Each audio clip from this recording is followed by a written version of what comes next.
ನಿನ್ನೆ CM H D. Kumaraswamy ಕೊಟ್ಟಂತಹ ಹೇಳಿಕೆಯ ನಂತರ ಐಟಿ ರೇಡ್ ನಡೆದಿರೋದು. ಕೆಲವೇ ಗಂಟೆಗಳಲ್ಲಿ ನಿನ್ನೆ ಸುಮಾರು 15 ಸ್ಥಳಗಳಲ್ಲಿ ಐಟಿ ರೇಡ್ ಆಗಿದೆ. ಇವತ್ತು ಸಚಿವ ಸಿ.ಎಸ್. ಪುಟ್ಟರಾಜು ಅವರ ನಿವಾಸದ ಮೇಲೆ ಐಟಿ ರೇಡ್ ಆಗಿರೋದು. ಈ ಬಗ್ಗೆ ನಮ್ಮ ಜೊತೆಗೆ ಮಾತಾಡೋದಕ್ಕೆ ಸ್ವತಃ ಸಚಿವ ಪುಟ್ಟರಾಜು ಅವರೇ ಈಗ ಸಂಪರ್ಕದಲ್ಲಿದ್ದಾರೆ. ಪುಟ್ಟರಾಜು ಅವರೇ, ತಮ್ಮ ನಿವಾಸದ ಮೇಲೆ ಐಟಿ ರೇಡ್ ಆಯಿತು ಅನ್ನುವಂತಹ ನ್ಯೂಸ್ ಬೆಳಂಬೆಳಗ್ಗೆ ಸಿಗ್ತಾ ಇದೆ. ಎಷ್ಟೊತ್ತಿಗಾಯಿತು? ಇದ್ರ ಬಗ್ಗೆ ಹೇಳ್ಬೋದಾ ತಾವು? ಹೌದು ಮೇಡಮ್, 5:30 5:45ಗೆ ಬಂದಿದ್ದಾರೆ. ಸಂಪೂರ್ಣವಾದಂತ ಸಹಕಾರ ಕೊಟ್ಟಿದೀವಿ. ಎಲ್ಲಕ್ಕಿಂತ ಮಿಗಿಲಾಗಿ ಬಹಳ ಚೆನ್ನಾಗಿ ಇಟ್ಟಿದೀವಿ ಅಕೌಂಟ್ ಅನ್ನು. ನಾವೇನು ಇವತ್ತು ಮೊನ್ನೆ ಬಿಸ್ನೆಸ್ ಸ್ಟಾರ್ಟ್ ಮಾಡಿರೋದಲ್ಲ.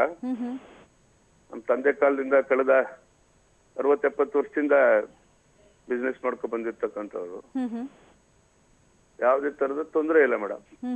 ಅಲ್ಲ, ಸಿ.ಎಸ್. ಪುಟ್ಟರಾಜು ಅವರು ನಿಮ್ಗೆ ನಿರೀಕ್ಷೆ ಇತ್ತು ಅನ್ಸುತ್ತಲ್ವಾ ಐಟಿ ಅಧಿಕಾರಿಗಳು ಬರ್ಬಹುದು? ಹೌದು, ಯಾವುದೇ ಟೈಮಲ್ಲಿ ಬರ್ತಾರೆ ಅನ್ನೋ ನಿರೀಕ್ಷೆ ನಾವು ಇದ್ವಿ. ನಿನ್ನೆ ಮುಖ್ಯಮಂತ್ರಿಗಳು ಹೇಳಿದ್ರಲ್ಲ. ಅಂದ್ರೆ ಪರ್ಟಿಕ್ಯುಲರ್ಲಿ ತಮ್ಮ ಮನೆಗೆ ಬರಬಹುದು ಅನ್ನೋದೇನಾದ್ರೂ ಹಿಂಟ್ ಇತ್ತಾ? ಅಯ್ಯೋ, ಬಂದ್ಮೇಲೆ ಯಾರ ಮನೆಯಾಗ ಬಂದೇ ಬರ್ತಾರೆ ಅನ್ನೋ ನಿರೀಕ್ಷೆ ಮೇಡಮ್. ಅಲ್ಲ, ಅಂದ್ರೆ ಸಿಎಂ ಆಪ್ತರನ್ನ ಟಾರ್ಗೆಟ್ ಮಾಡಲಾಗ್ತಾ ಇದೆ ಅನ್ನೋದು ಕೂಡ ಮಾತು ಕೇಳಿ ಬರ್ತಾ ಇತ್ತು. ಹಾಗಾಗಿ ಹೌದು, ಸತ್ಯ. ಅಂದ್ರೆ ನೀವು ಕೂಡ ಸಿಎಂ ಆಪ್ತರಾಗಿ ಗುರುತಿಸಿಕೊಂಡಿರೋರಲ್ವಾ? ಹಾಗಾಗಿ ಹೌದು ಮೇಡಮ್, ಇವತ್ತು ಇರ್ತೀವಿ, ಮುಂದೆ ಇರ್ತೀವಿ ಆಪ್ತರಾಗಿ. ಅಲ್ಲ, ಅಂದ್ರೆ ನಿಮ್ ನಿವಾಸಕ್ಕೆ ಆಗಬಹುದು ಐಟಿ ರೇಡ್ ಅನ್ನೋದು ಒಂದು ಐಡಿಯಾ ಇತ್ತು ಅನ್ಸುತ್ತೆ ತಮ್ಗೆ? ಆತರ ಇರ್ಲಿಲ್ಲ. ಬಹುತೇಕ ಇದು ರಾಜಕೀಯ ಪ್ರೇರಿತ ಅಲ್ಲ. ಇದರಿಂದ ಏನಾದ್ರು ಎದುರಿಸಬಹುದು ಅಂತಕ್ಕಂಥದ್ದನ್ನ ಏನಾದ್ರು ಬಿಜೆಪಿ ಅವರು ಅನ್ಕೊಂಡಿದ್ರೆ ಅವ್ರ ಭ್ರಮೆ. ಅಂದ್ರೆ ಹೆಂಗೆ ಬಿಜೆಪಿ ಅವ್ರು ಮಾಡ್ಸಿರ್ಬಹುದು ಅನ್ನೋ ತಮ್ಮ ಲೆಕ್ಕ? ಇನ್ನೇನು ಈಗ ಒಬ್ಬ ಜಿಲ್ಲಾ ಮಂತ್ರಿ ಮನೆ ಮೇಲೆ ಅಟ್ಯಾಕ್ ಮಾಡಿಸ್ತಾರೆ ಅಂದ್ರೆ ಇದು ರಾಜಕೀಯ ಪ್ರೇರಿತ ಅಲ್ಲದೆ ಇನ್ನೇನ್ ಹೇಳ್ತೀರಿ ಮೇಡಮ್ ನೀವು? ಎಂತೆಂತ ಕಳ್ಳು ಸರ್ಕಾರಕ್ಕೆ ದುಡ್ಡು ಕಟ್ತ ಟ್ಯಾಕ್ಸ್ ಕಟ್ಟ ಓಡಾಡ್ತಾ ಇರೋ ಅವ್ರನ್ನ ಬಿಟ್ಟು ಒಬ್ಬ ಜಿಲ್ಲಾ ಮಂತ್ರಿ ಮನೆ ಮೇಲೆ 5:30ಗೆ ಕಳಿಸಿ, ಅದು ವಿತ್ CRPF ಪೊಲೀಸ್ ಕಳಿಸಿ ಅಟ್ಯಾಕ್ ಮಾಡ್ತಾರೆ ಅಂದ್ರೆ ಇದರಿಂದ ಏನ್ ನಮ್ಮನ್ನ ಬಗ್ಸಕ್ ಆಗಲ್ಲ. ತಕ್ಕ ಉತ್ತರ ನನ್ನ ಜಿಲ್ಲೆ ಜನ ಹೇಳ್ತಾರೆ ಮೇಡಮ್. ಅಂದ್ರೆ ಈಗಲೂ ಐಟಿ ಅಧಿಕಾರಿಗಳು ತಮ್ಮ ನಿವಾಸದಲ್ಲೇ ಇದ್ದಾರಾ ಅಥವಾ ತೆರಳಿದಾರಾ? ಇದಾರೆ ಮೇಡಮ್, ನಡೀತಾ ಇದೆ. ಅಟ್ಯಾಚ್ ಮನೆ ನನ್ನ ಜಿಲ್ಲಾ ಪಂಚಾಯತ್ ಮೆಂಬರ್, ನಾನು, ನನ್ನ ಅಣ್ಣನ ಮಗ, ನಾನು ಎಲ್ಲ ಜೊತೆಲೇ ಇರೋದು. ಆ ಕಡೆ ಒಂದೇ ಅಟ್ಯಾಚ್ ಮನೆ, ಅಲ್ಲೇ ಮನೆಯವ್ರು ಲಾಕ್ ಹಾಕಂತ ಎಂಕ್ವೈರಿ ಮಾಡ್ತಾ ಇದ್ರೆ ಮಾಡ್ಲಿ, ತೊಂದರೆ ಇಲ್ಲ. ಎಲ್ಲದಕ್ಕೂ ಕೂಡ ಲೆಕ್ಕ ಇಟ್ಟಿದ್ದೀನಿ, ತೊಂದರೆ ಇಲ್ಲ ಅಂತ ಹೇಳ್ತೀರಾ ತಾವು? ಅಯ್ಯೋ, 100ಕ್ಕೆ 100 ಭಾಗ ಅಲ್ಲ. ಬಹಳ ಪ್ರಾಮಾಣಿಕವಾಗಿ ಐಟಿ ಇಲಾಖೆನೇ ನಮ್ಗೆ ಸರ್ಟಿಫಿಕೇಟ್ ಕೊಡ್ಬೇಕು, ಅಷ್ಟರ ಮಟ್ಟಿಗೆ ನಾವು ಬಿಸ್ನೆಸ್ ನಡೆಸಿದ್ವಿ. ಅಂದ್ರೆ ಐಟಿ ದಾಳಿ ನಡೀಬಹುದು ಅನ್ನೋದು ಸಿಎಂ ಎಚ್.ಡಿ.ಕೆ. ಅವರು ಈಗಾಗಲೇ ಸೂಚನೆ ಕೊಟ್ಟಿದ್ರು. ನಿನ್ನೆ ಹೇಳಿದ್ರು ಕೆಲವೇ ಗಂಟೆಗಳಲ್ಲಿ ಐಟಿ ರೈಡ್ ಆಗಿರೋದು. ಇನ್ನು ಸುಮಲತಾ ಅವರು ಕೂಡ ಒಂದು ಮಾತನ್ನ ಹೇಳಿದ್ರು, ಅಂದ್ರೆ ಅಕ್ರಮ ಹಣ ಮಾಡಿದವರಿಗೆ ಕಾದಿದೆ ಶಾಸ್ತಿ ಅನ್ನುವಂತಹ ಮಾತನ್ನ ಹೇಳಿದ್ರು. ಅದು ಯಾವ ಅರ್ಥದಲ್ಲಿ ಅಂತ ಗೊತ್ತಾಗಿಲ್ಲ. ಯಾರು ಮೇಡಮ್ ಅಕ್ರಮ ಹಣ ಮಾಡಿದ್ರು ಹೇಳಿದರು? ಅಕ್ರಮ ಹಣ ಮಾಡಿದ್ರು ಸುಮಲತಾ ಅವರು ಒಂದು ಮಾತನ್ನ ಹೇಳಿದ್ರು ನಿನ್ನೆ ಮಾತನಾಡ್ತಾ. ಇವರು ಸತ್ಯ ಹರಿಶ್ಚಂದ್ರ ಮನೆಯಿಂದ ಬಂದಿರೋರು.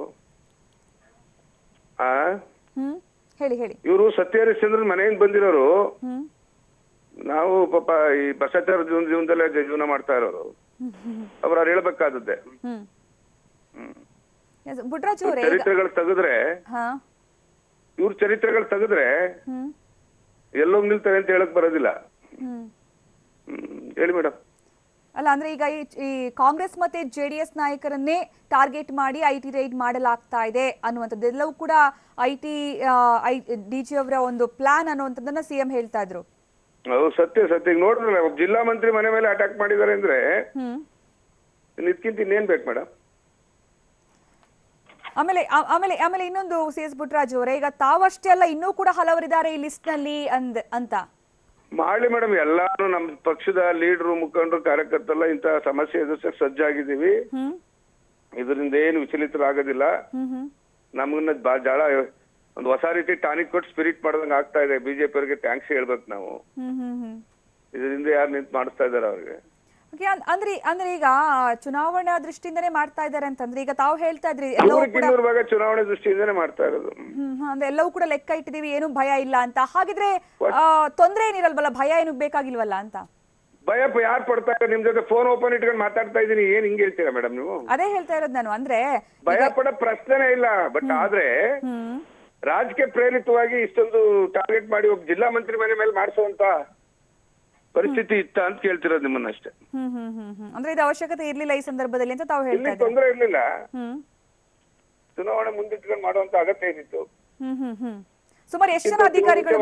ಒಂದ್ ತಿಂಗಳು ಮುಂಚೆ ಮಾಡಬಹುದಿತ್ತಲ್ಲ. ಕರೆಕ್ಟ್.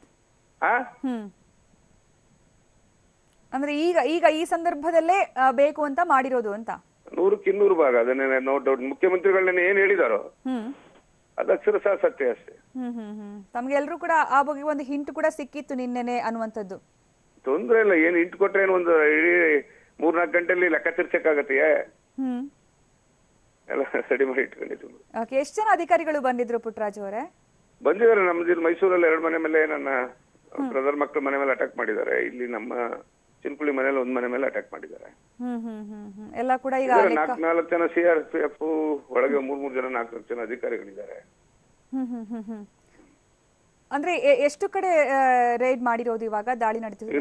ನಾನು ಕಂಡಂಗ ನನ್ನ ಕುಟುಂಬದ ಮೇಲೆ 3 ಕಡೆ ಮಾಡಿದ್ದಾರೆ.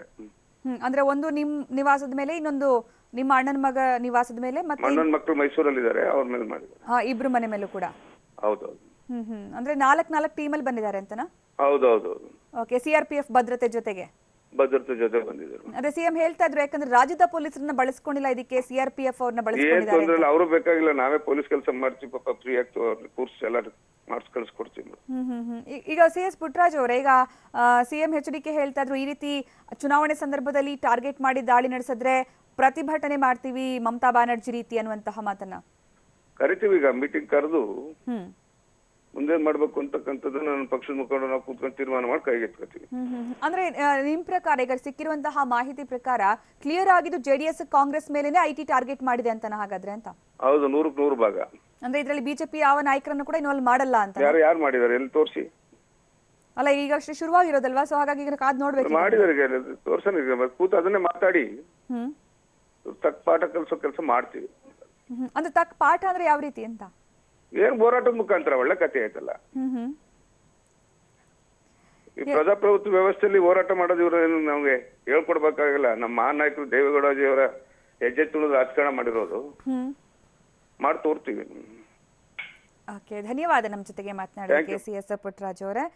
ಇದು IT ದಾಳಿಗೊಳಗಾದಂತಹ CS ಪುಟ್ಟರಾಜು ಅವರೇ ಈಗ ಅವರ ನಿವಾಸದಿಂದ ಮಾತನಾಡಿರೋದು. ಯಾವುದೇ ರೀತಿ